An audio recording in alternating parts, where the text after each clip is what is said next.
Territoire et bien-être. Les chats sont des chasseurs solitaires. Contrairement aux chiens, ils n'appliquent pas un système de hiérarchie pour minimiser le risque de conflit entre eux.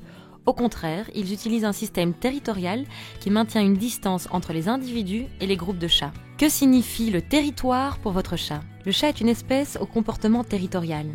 Un chat de compagnie comme le vôtre voudra faire le guet et défendre un territoire qui lui apporte tout ce dont il a besoin pour survivre.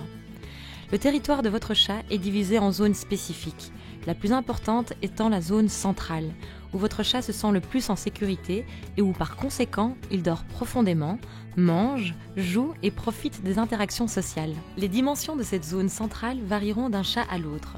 Pour certains, il s'agira d'une pièce dans la maison, en particulier si le chat reste à l'intérieur, mais cette zone peut être beaucoup plus vaste que pour d'autres chats.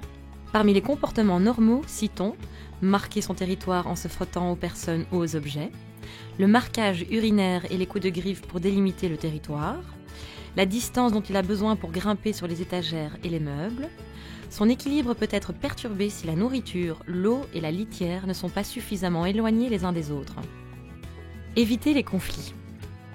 Même si les chats défendent leur territoire contre les intrus, ils s'efforcent d'éviter les bagarres et ont ainsi développé un système complexe de marquage qui fait appel à l'urine, aux excréments, aux repères visuels et aux sécrétions odorantes des glandes de la peau qui se répandent sur tout le corps. Ces marquages ont lieu à différents endroits de leur territoire et servent à transmettre des informations à distance à d'autres chats, sans devoir établir un contact direct et à augmenter leur propre sécurité. Comprendre l'environnement social. Si vous voulez créer un environnement social idéal pour votre chat, il convient de tenir compte de son comportement territorial.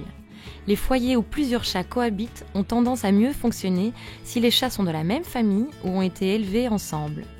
Les chats peuvent adopter des comportements très changeants lorsqu'ils cohabitent avec d'autres chats et un grand nombre s'adaptent parfaitement, mais n'oublions pas que la cohabitation ne convient pas à tous les chats et qu'un grand nombre serait parfaitement heureux sans la compagnie d'autres félins. Les interactions sociales sont essentielles, mais elles peuvent également venir du maître, c'est-à-dire vous.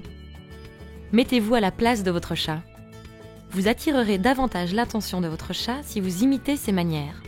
Les chats aiment amorcer le contact et faire le premier pas, tandis qu'un maître enthousiaste choisit parfois mal son moment pour montrer son affection à son chat.